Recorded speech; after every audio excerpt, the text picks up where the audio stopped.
Yashodanandana Braja Janaranjana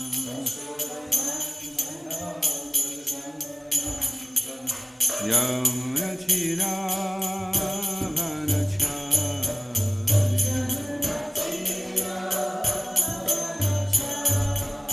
Yamunatira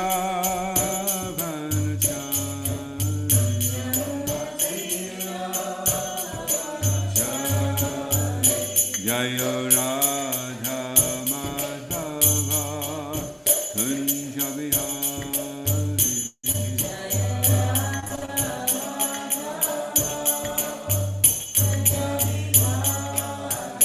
Jaya Radha Madhava Kunja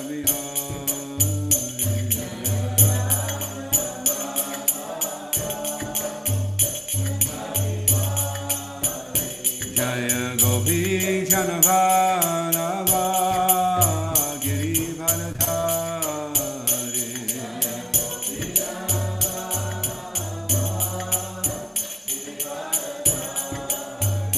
Jaya Gopi Janavava Girivaradhari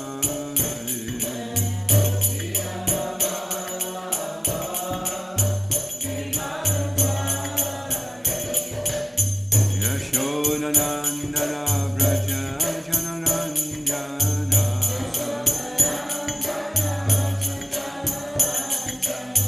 Yashodanandana Braja Janaranjana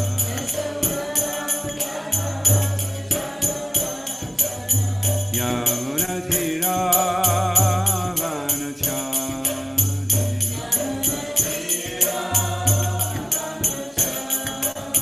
Yamunatira Vanachari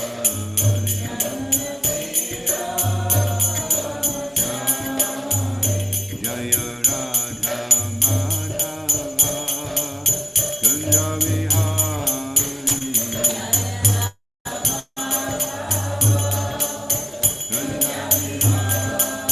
Hare Krishna Hare Krishna Krishna Krishna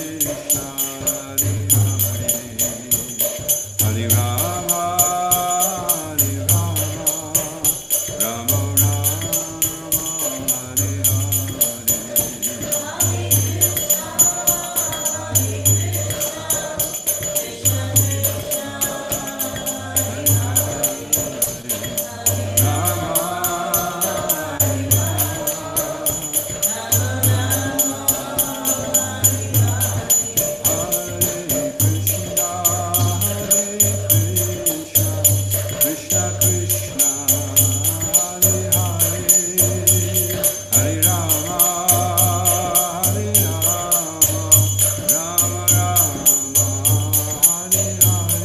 Rama Hare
jai, Shri Prabhupada ki jai, Shri Shri Gauranitai Mahapatra ki jai, Go Premanandi Hari Bol. So reading from Srila Prabhupada Leela Amrita.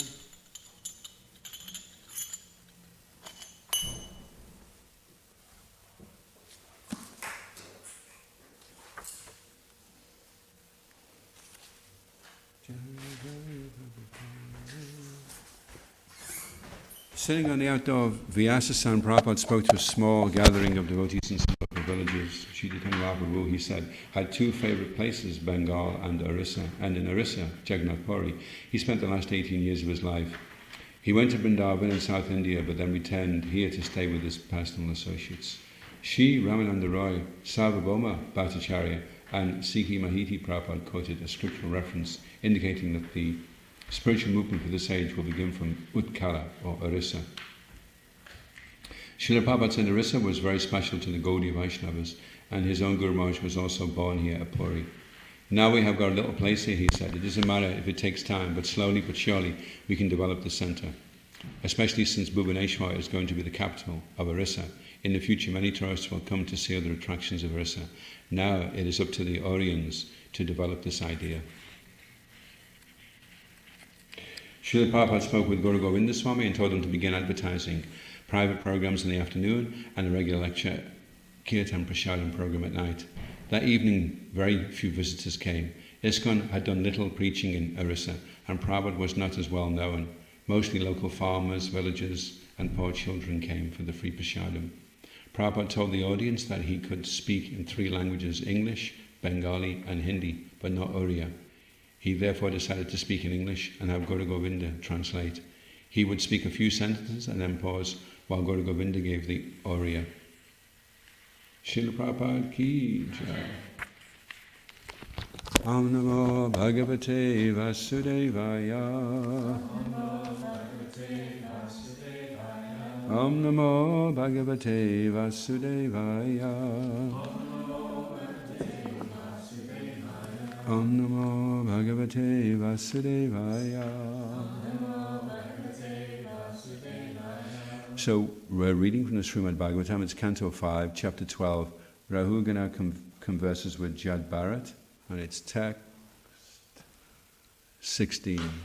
Tasman Naro Sangha Susanga Jata. Tasman Naro Sangha Susanga Jata. Jnana Sinhe Heva Vivrikena Moha. Jnana Sinhe Heva Vivrikna Moha. Harim Tad Iha Katana Shrutabhyam. Harim Tad Iha Katana Shrutabhyam. Labda Smritir Yati Ati Param Advana. Labda Smritir Yat Yati Param Advana. Tasman Naro Sangha Susanga Jata. Jnana Sine Heva Vikrina Moha. Harim Tadiha Katana Shrutabhyam. Labda Smrite Yat Yatapi Param Advana. Tasman Naro Sangha Susanga Jata. Jnana Sine Heva Vivrikna Moha. Harim Tadiha Katana Srutabhyam. Labdasmate Yat Yatapi Param Advana.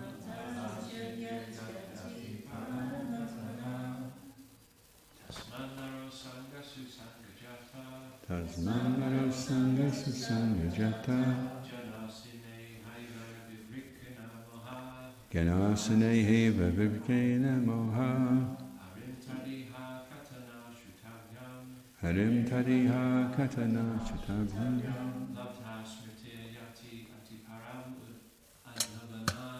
Labdasmati Yat Yat Param Advanaha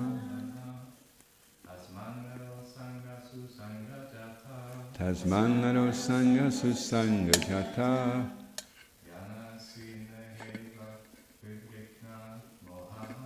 Yanasine Heva Vivrikna Moha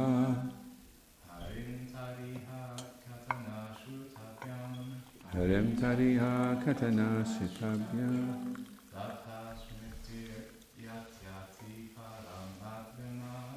Labdasmati Yat Param. Ladies, Tasmannaro Sangha Susanga Jata Yanasane Heva Vivrikna Moha Harim Tadiha Katana Sutabhyam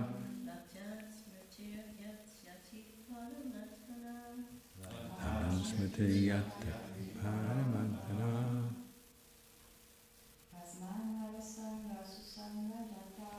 Tasmannaro Sangha Susanga Jata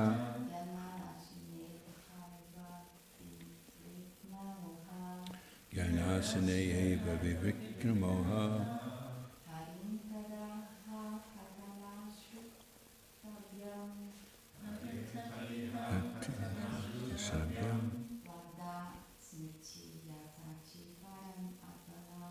Labdasmati Yat Yati Paramadvana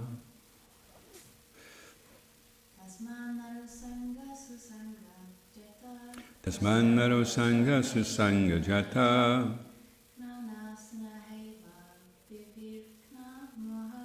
Gyanasane Heva Vivrikna Moha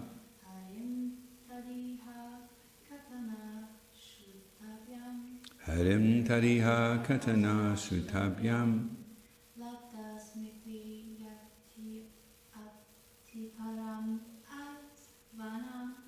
Labdasmati Yat Yati Param Advana Tasmat. For this reason, Nara, every person, Asanga, by detachment from the association of worldly people. Susanga, by the association of devotees. Jata, produced.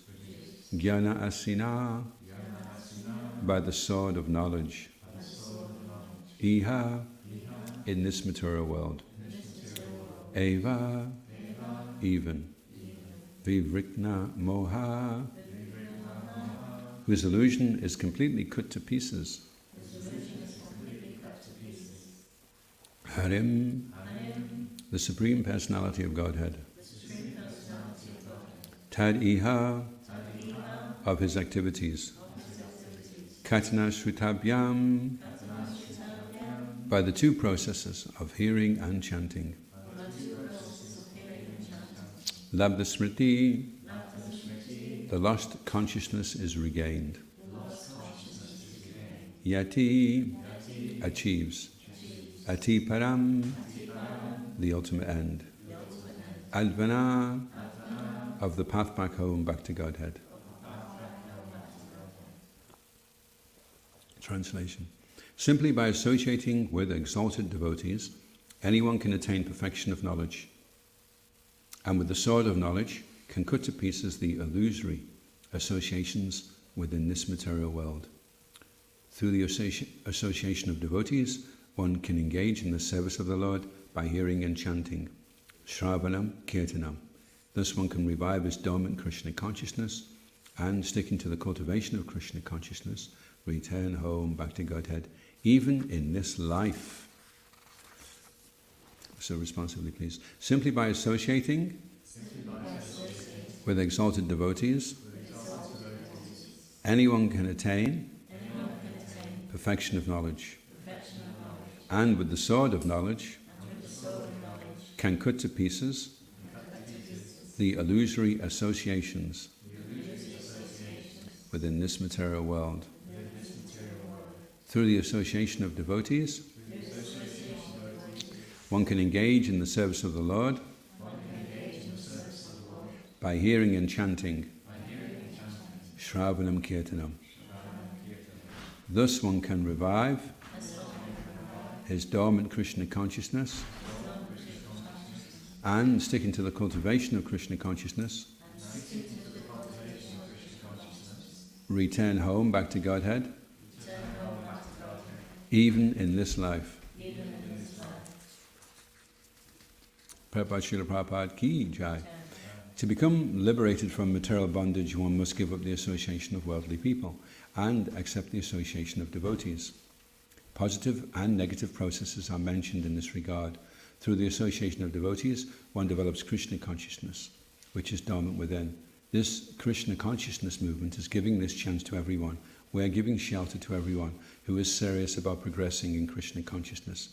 We arrange for their lodging and board so that they can peaceably cultivate Krishna consciousness and return home, back to Godhead, even in this life.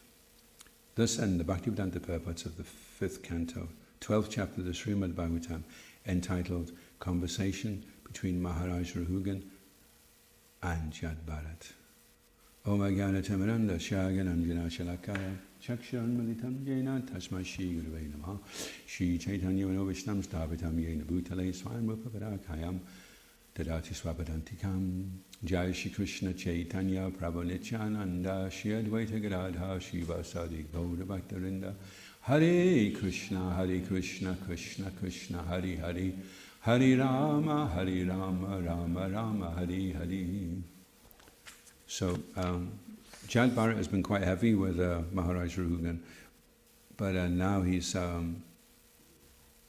also being very positive as well. So sometimes the philosophy can seem a little bit heavy, but then in the end, everyone lives happily ever after in Srimad Bhagavatam, because we go back to Godhead. So he's saying that to the king. He says, just by associating with exalted devotees, you can attain perfection. So it's interesting that knowledge is referred to as the sword, because generally we don't think of knowledge like that. Generally the educational system isn't trying to arm the students so that when they go out they can start slashing things with the sword of knowledge.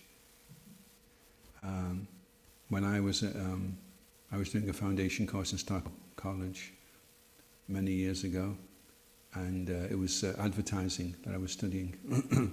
So the advertising industry isn't really based upon acquiring knowledge or training people to acquire knowledge. It's how to train people to exploit other people. Prabhupada said it's a society of cheaters and cheated. So some of the more intelligent ones decide, well, I don't want to be cheated, so I better get on the other side and start cheating. So that's not real knowledge. Real knowledge is to have a sword that can cut to pieces the illusory associations within this material world. So real knowledge is to be able to distinguish matter from spirit and understanding the meaning of life and make progress on that path. So that turns the whole idea of knowledge upside down. Cut to pieces the illusory associations within this material world. Sometimes it's compared, the living entity's condition is compared to being like a spider in a web, and the more he wriggles, the more entangled he becomes.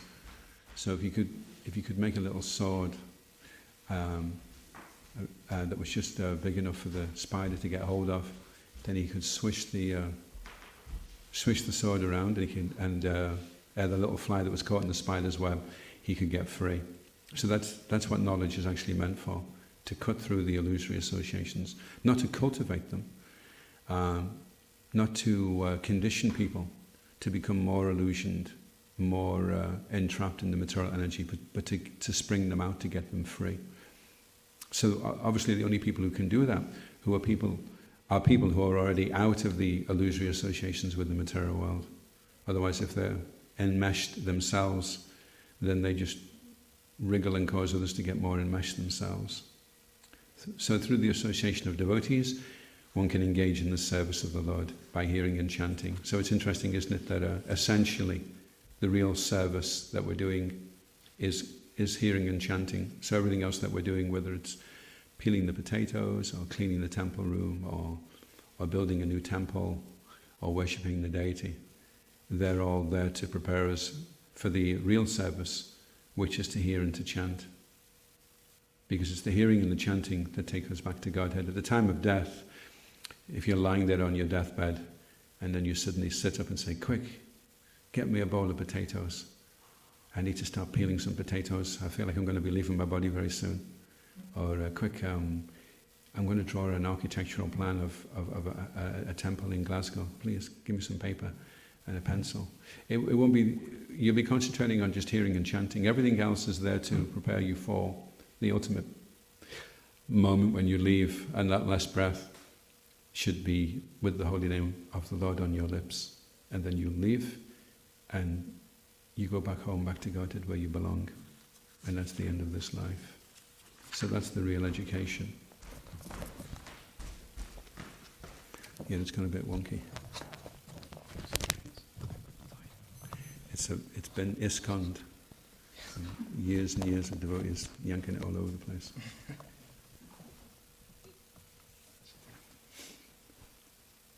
That's great. That's fine. That's okay. I can always move. So Prabhupada saying in the Prabhupada, become liberated by material bondage, you must give up the association of worldly people. So Rupa Goswami explains in the Nectar of Instruction, Sangha Chaga. Chaga means to renounce, and Sangha means the association of worldly people. And Sato Vriti. Vriti means to follow, and Sato is a saint. Sat indicates saint. So follow the saints and reject the association.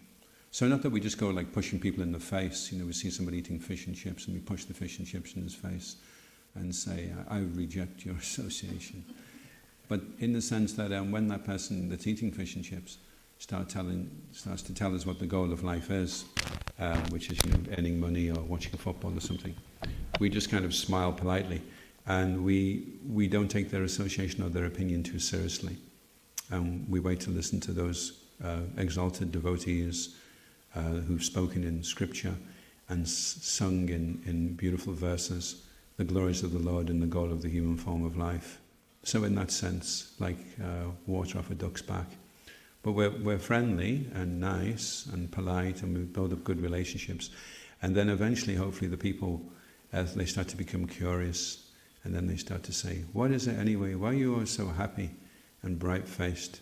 What is it that you're... Like sometimes in Glasgow when we're doing Harinam, the Glaswegians will come up and they'll kind of whisper, what are you on? I want some of that. So we say to them, we're not on, we're in ecstasy. So they can have it also if they want. It's there for everybody. But rather than them giving us their association, we give them our association. And people become curious and they want to find out more. What is it? Because they don't really know what the goal of life is. They're kind of just bumbling along from one sense object to the next. And over a period of time, after acquiring so many sense objects, they start wondering whether this is really what it's all about. So then Prabhupada's saying that the Krishna consciousness movement is giving the chance to everyone, and giving shelter also to those who are serious about progressing in Krishna consciousness. So that's the qualification. If you're serious about progressing in Krishna consciousness, then we're here for that. We're not a mental institution trying to help everybody that's going crazy until they've fulfilled that first requirement, which is that they're serious about progressing in Krishna consciousness. If they are, then great, we make all arrangements for lodging and board, and so that they can peacefully cultivate Krishna consciousness and return home back to Godhead even in this life. So any questions or comments? I always like to leave plenty of room for questions and comments. It's kind of very straightforward, isn't it, really?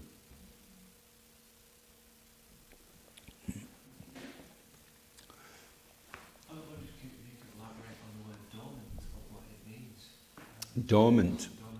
Yeah. Oh, that's a nice question, isn't it? Dormant. Yeah. So dormant is like having amnesia. So what they do with people that have had a bop on their head and can't remember, they take them back to number 26 Albert Road, and then they say, look, there's Mrs.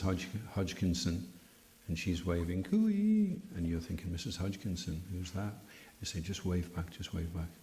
And so he waves back, cooey, and he goes, and now we're going to go up to the spa where you normally get your baked beans and your sliced bread.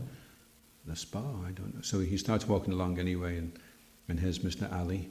Say hello, Mr. Ali. Get the baked beans and the sliced bread. Okay. And anyway, he goes through the motions, and then after a while, he starts to, Mrs. Hodgkinson, I know Mrs. Hodgkinson. And then he starts to wave, cooey, Mrs. Hodgkinson. How's the cat? And then the person, oh, you remember she's got a cat as well. So this is what happens in Krishna consciousness. It's dormant. You know, we're supposed to be servants of Krishna. It's the most alienated thing, you know, to be a servant. Everyone's trying to be the boss and push everybody else around. And then suddenly, no, you're supposed to bow down and be humble and be a servant. And you think, this sounds really weird. But you go along with it, and then after a while you think, actually, I quite like this bowing down and serving and being humble. It's actually quite nice. And then Krishna seems more and more familiar, and that there is a supreme personality behind everything. And then everything starts to make sense and have meaning. So that's a transition from living in an existence which is basically you've come from void, you'll be going back to void, and there's no meaning to your life. Everything's very grey and very drab. And so people take intoxication and promiscuous activity to try and spice up their life, which is very dull and deadening. So that you transition from that into a life which becomes very bright and vibrant, and there's meaning to everything. Everything starts to make more and more sense, you know, that like yesterday we were walking around in the gardens, Jaggi and myself, chanting our japa, and it's just amazing how there's so many things there which are testimony to the fact that God exists. Just, you know, seeing a dandelion and the way everything's working in material nature so beautifully. And to rip out all the meaning of everything and to say it's just an accident and we're just bumping around because we're particles in a random chaotic universe. So it starts to become more familiar. Maybe like when we were children, we had an innate sense of Krishna consciousness, that there was a supreme something behind everything, and that we should be good and we should be kind to other things, other living entities. That was kind of innately within us.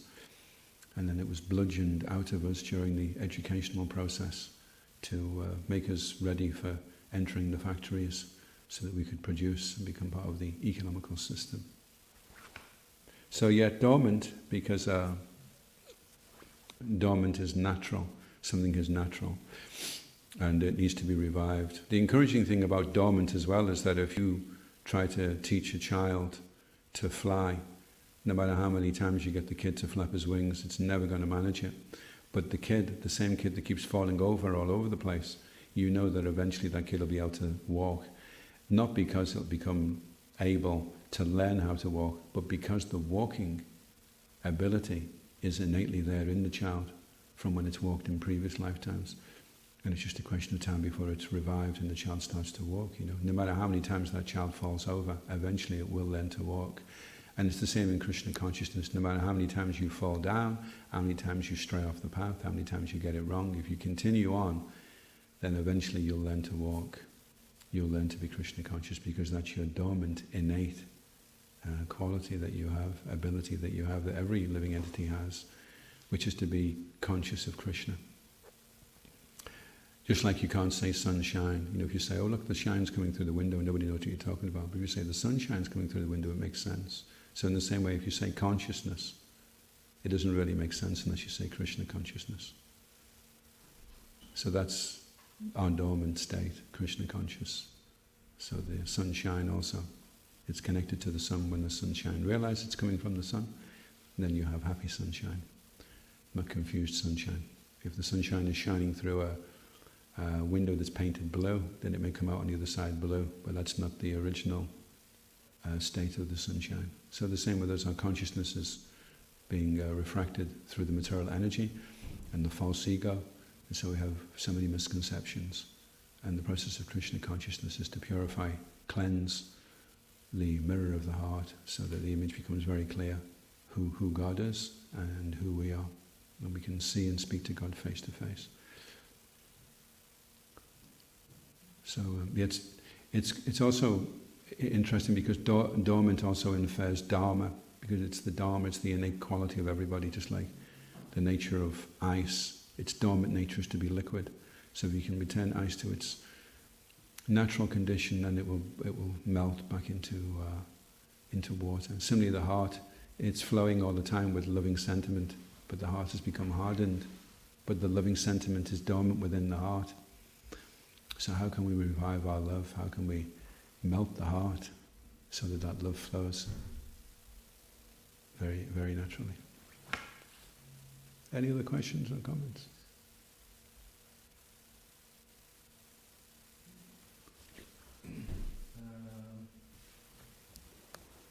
How do you maintain perseverance or resilience, or to maintain a stable continuation of gaining enthusiasm?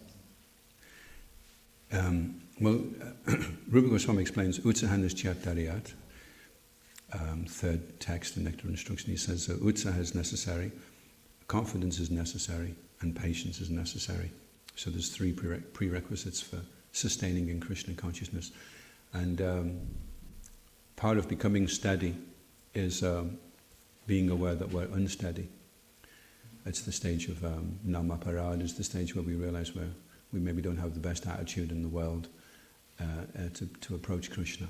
So that's the first stage you kind of realize. So that can be a little bit overwhelming. It's a little bit like climbing up a mountain and someone says, just come up here, and it doesn't seem that far, so you come up, and then as you come up, the mist clears, and then you see it's actually going to be quite a big mountain, but you hadn't realized that before because you'd been in the mist, You just thought it'd be a few steps and everything would be okay. Shishi kodnitai mai pashashi ki jai. So don't freak out when you do see that it's quite a elevated goal that we're trying to attain. Shishi kodnitai mai pashashi ki jai. So Prabhupada said something is better than nothing. So if you're just trying to make progress gradually, step by step, and maintaining at a level that you can sustain, whatever that happens to be, and you can sustain that, then that will lead automatically to more progress, because that's the nature of Krishna consciousness, is that it accumulates. So you don't do more than you can maintain and sustain. You do what you can do, but you do that steadily. That's the first stage of steadiness, is you find a level where you can be steady, and you build on that. Once you've got one steady step, then you can look at making another steady step. But if you try to jump all or nothing, then it doesn't work so well. And the reassuring thing about Krishna consciousness actually is that if you're just sincerely trying your level-headed best, then Krishna is prepared to make up the rest. So it may be that you've attained a certain level, but you're heading toward Krishna, and somebody else has attained a high level, but he's decided he wants to go away from Krishna now. So although at that particular moment in time he's more sense-controlled, he's more austere, he knows more slokas, he can play more instruments, he can have a cold shower for 3 hours. In that sense, he's very advanced, but he's going away from Krishna, and you're not so elevated, not so sense-controlled, not perform so much austerity, but you want to go towards Krishna.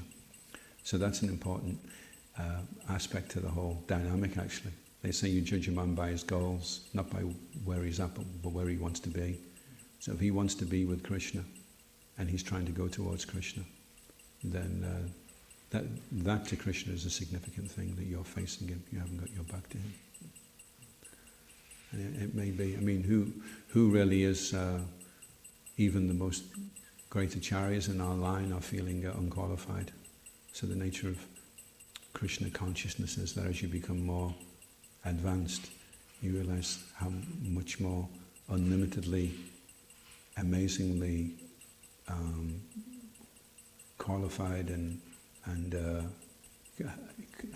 Krishna is so unlimited, and so as you become more aware of that, you become aware of how finite you are, how limited you are, how puny your attempts are.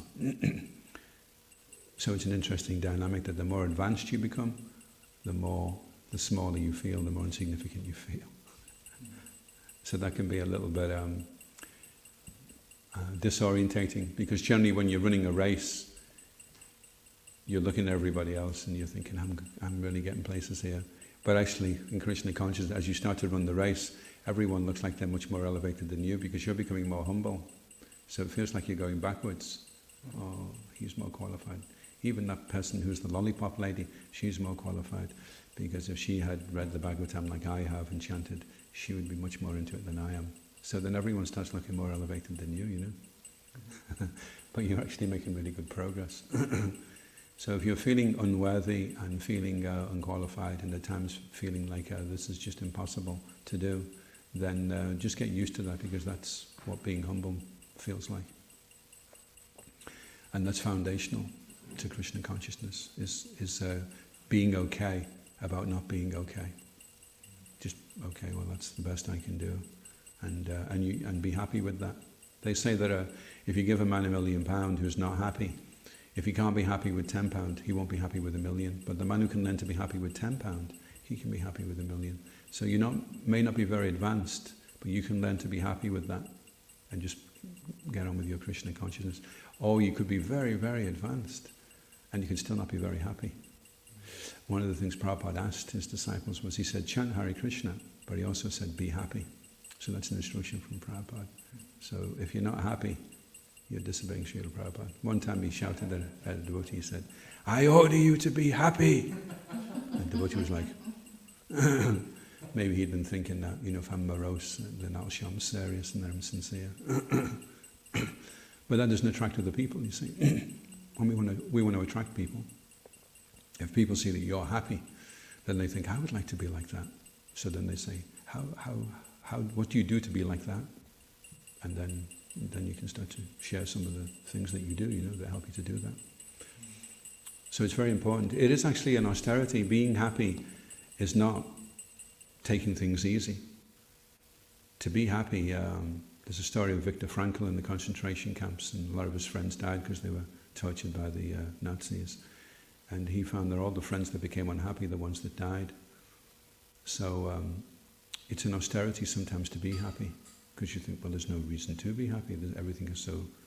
But anyway, I'm going to be happy anyway. So that's an austerity, to do that, to be able to control the mind that much, to have so much sway over your emotions that you decide you're going to be happy anyway, and be grateful and see the positive. So sometimes we have to work at that. The nice thing about gratitude is that when you have gratitude, it automatically gets rid of attitude. So you don't have to, if you have an attitude, that means you've chosen not to have gratitude automatically. You've given up gratitude for attitude. And of the two, obviously, it's much nicer to go around immersed in a feeling of gratitude than attitude.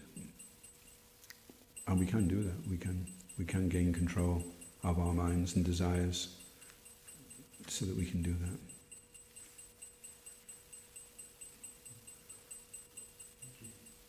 Keep on keeping on.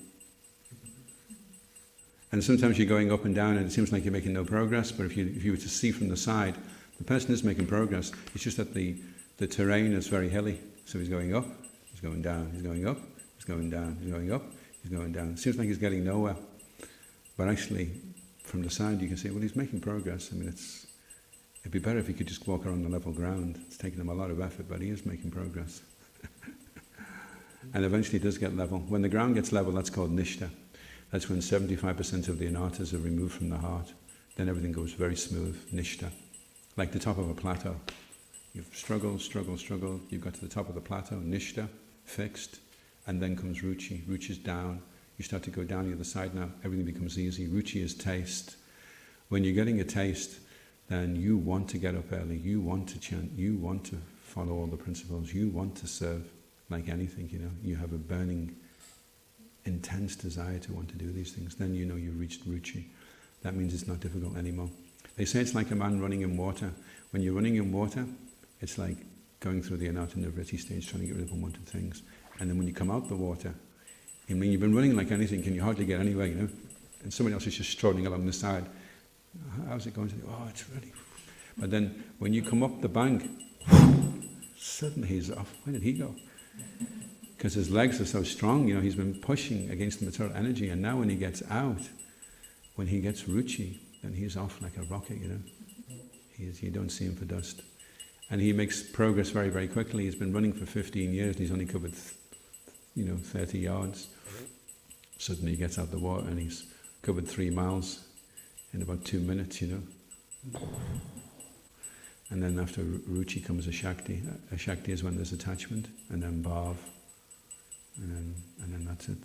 Then you're home. You don't have to wait until you die to get home. You see, you can practice Krishna consciousness, and you can become aware of your destination, who you are, what your service is, even in this life. Interestingly, when the Pandavas were going up the Himalayas, when they decided to renounce everything and just leave their bodies, because Krishna had left the planet, as they were walking up the hill, different Pandavas were dying, and Arjuna and Yudhishthira were the only ones left. And Arjuna was walking, and as he was walking up the Himalayas, he noticed that the ground had changed into all these beautiful jewels, and then he realized the jewels were Chintamani, and then he saw Krishna there, smiling at him, and he was back in Dwarka. So he was in the same body, because his body it's his eternal form.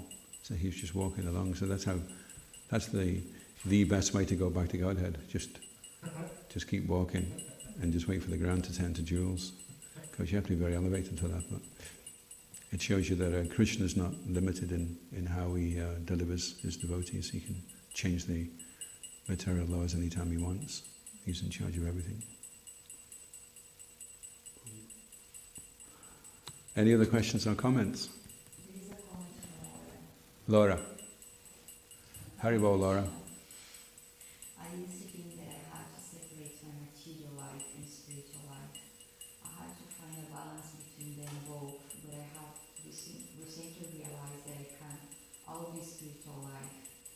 If we try to know the goal with these thoughts and feelings and try to be separate from them and try to see everything as the Lord's will and His property, then the parts of our material life that we are still attached to feels easier to deal with, and will keep us focused on seeing Krishna everywhere. Yeah. Yeah, there is no, ultimately there is no material energy, there's only, everything is spiritual energy, everything is Krishna.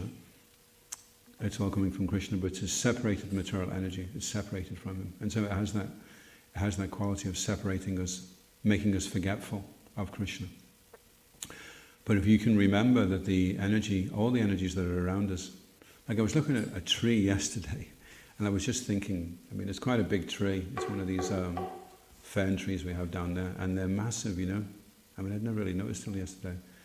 I was just looking at it, and it's like that thick on the base, and then it goes right up, and they say that however high the tree is how high its roots are as well. So it's twice the size, really. If you could get it out and shake it, it's massive, you know.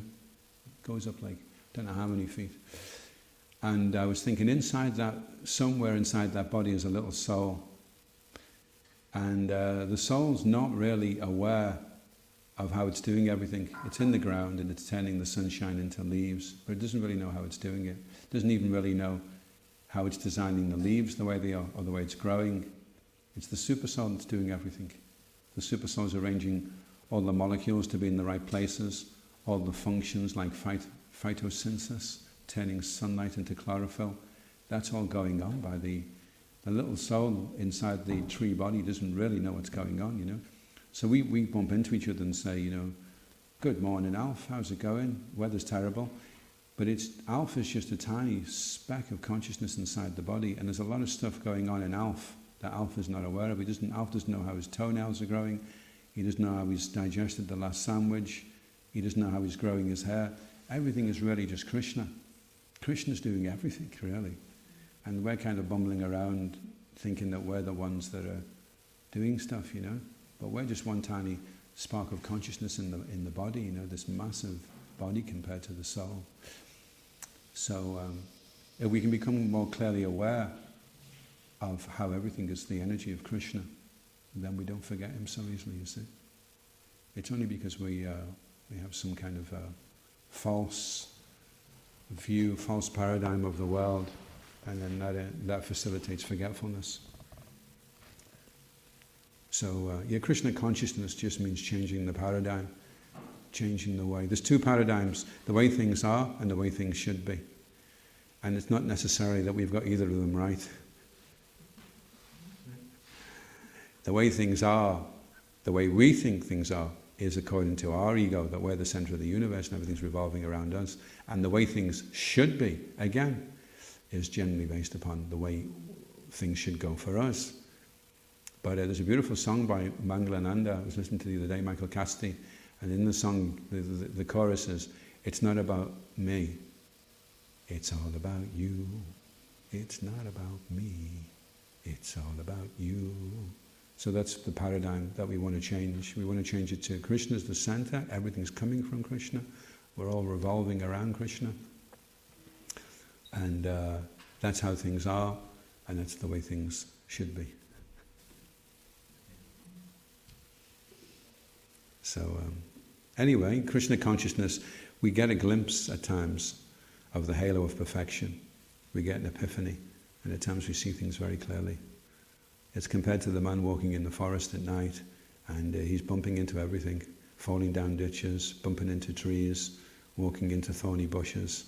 Everywhere he goes, he can't even see his hand in front of his face. It's absolutely ink black. And then suddenly, there's a crack of lightning, and a bolt of lightning goes across the heavens, and for one split second, the whole forest is illuminated. You can see the path, the ditch, the thorny bush, the tree, then it goes dark again. And then he walks, navigates according to what he's just seen, and then he's just waiting for the next bolt of lightning. So Krishna consciousness is like that a little bit. We're kind of going from one epiphany to the next. And the epiphanies happen more frequently when we can really, really tune into the holy name. The holy name is referred to as Vidya Vadu Jivanam. Vadu is wife, and Jivanam is life. So the wife and the life of all transcendental knowledge, Vidya Vadu Jivanam, is the holy name. All that we need to know is there in the holy name. If you can hear the holy name with deep absorption, then the effect is illuminating. Everything becomes illuminated. Jnana Deepena. Krishna refers to in the Bhagavad Gita, the Jnana Deepena is the lamp of knowledge. And Bhasvata, when that's shining, then it destroys the darkness of ignorance. So we want our hearts to be illuminated so that we can see clearly, see things clearly. And we get that mercy, that ability through chanting the holy names. And that we read the books, like this morning's affirmation. Prabhupada was saying the books are there to convince us to chant. So everything is there. The services to make us humble so that we chant nicely. Everything is there. It all culminates in the chanting of the holy names. That's where everything is coming from. That's the portal from here, out of here, back into the spiritual world where we belong. Okay. Any other questions or comments? Yes? Quick one. A problem that I've been experiencing for a long time, almost all my life, is this sense of if I don't give my all, then I'm not doing the best that I can do. And so I'm really struggling to find a balance, because then I crash and burn, and I need to recuperate. So I guess the question is it possible to be attached to being good, and what to do about that? Because I feel like I've been holding something back. But then I can see that in the long run, it's not really useful. Not sustainable. Yeah. So that's a nice question. If I can sum it up so that everyone catches that. How do I not bend myself out over endeavour beyond what I'm capable of sustaining? I may have a very noble aspiration to give everything I've got, but this can become self-destructive, basically. Yeah. So mode of passion is that if you can sustain the mode of passion, then it goes into the mode of goodness. And if you can't, which generally we can't, it goes into the mode of ignorance. So it's like, and then we go into the mode of ignorance. So we have to go through the mode of passion to get to the mode of ignorance. Sometimes you see some people, they try to go from the mode of ignorance into the mode of goodness. So they sit down to chant and they close their eyes and they think, I'm going to do this in such a mode of goodness and I'm going to be so peaceful. And I've seen others doing it and I know what I should do. Hurry. So it'd be better for him to get in the mode of passion. Okay, get up and walk. I know it's not sitting down and keeping your eyes closed, but just get up and walk. At least you'll stay awake. At least you're at the mode of ignorance. So you go into the mode of passion. So mode of passion, you're working hard. You're trying to do the best that you can. And the knowledge of how to sustain the level of endeavour and enthusiasm that you can manage, that knowledge of how to sustain that, that's the glimpses of the mode of goodness dawning on the horizon. As that starts to come up and you think, actually I can do this, I can work at this level and I can do this every day. I can manage this. So then you start to understand. I mean, self-realization means understanding your limitations and what you are capable of doing and being satisfied with that, not beating yourself up that you didn't do more. So you learn to show compassion to yourself. I mean, we want to show compassion to everybody, but Srila Prabhupada said the highest principle, even higher than saving everybody else, is to save yourself. So the first thing you have to do is you have to show yourself that you have compassion and love, and that you appreciate yourself for what you're doing, and you encourage yourself, because nobody else is going to do it, or it's very few that get it. So you have to learn to do it to yourself. Give yourself a mental cuddle and say, no, well, that's okay. You did the best you can do. Be happy with that, and then you learn to sustain that. So you get to know yourself more. You show yourself affection and compassion. And you build up, and eventually you'll come to the mode of goodness. And in the mode of goodness, you see with Srila Prabhupada, I mean, he's writing 90 volumes. He's wrote, I don't know how many letters. He's done so many lectures. He's opened 108 temples. He's initiated 10,000 disciples. And you see Srila Prabhupada, the way he's doing everything, it's very, very meticulous and careful. It's not like, you'd expect if it was anyone in Sarah, would be like, get out the office quick, I've got to write another book. And what are you talking about? Go and build a temple. And what are the plans for the temple? And what are you doing? Get yourself together. It'd be all like this, But Srila Prabhupada's like really cool. He's really... And you look at that and you think, well, I could do that. And Prabhupada called that your level-headed best. So that maybe takes a little bit of intelligence to get a grip with, what is my level-headed best? What am I doing that's the best that I can do in a level-headed way? In other words, in a way that I can sustain and be happy with that, And then when Krishna is happy with that, and spiritual master is happy with that, the authorities that you're working with are happy with that, then everything kind of resolves. Samsiddhi Haritoshana, the perfection of everything, siddhya of Sam. Sam is all and siddhya is perfection. Samsiddhi Haritoshana, the perfection is that Hari is satisfied. And Krishna knows what you're capable of doing, so you just do that. You say to Krishna, okay, this seems to be the best I can do, is that correct? And then Krishna will guide you, It takes time. It doesn't just, Krishna consciousness, one of the things is time. It does take time to just, we all make the same mistakes in the beginning, and that's part of learning to start walking properly, is that there will be fall downs or fall overs or mistakes in some way or other. There'll be some imperfection. But we should have the resolve that this is my innate ability. I am completely perfect because I'm from Krishna, and everything that Krishna produces is completely perfect. Every molecule, every drop of water, every petal on a flower. So I must be also. So we have to be patient. Patience comes enthusiastic, confident, confidence is having the knowledge, enthusiasm is making the endeavor, and then patience also has to be there. The mode of goodness is that, okay, well, I'm not getting the result that I want immediately, but I'm convinced that this is the right thing, and I just need to keep going, and I'll get there eventually, you know. And other people can say, oh yeah, I was like that for a year or two, and then this happened, and then that happened, and then I got through that, and I got through this, you know. Chai. ISKCON Guru Vrinda ki, Srila Prabhupada ki, Shri Shri Gaura Nitai Maya Pashashi ki, Gaur Premanandi, Hari Bol.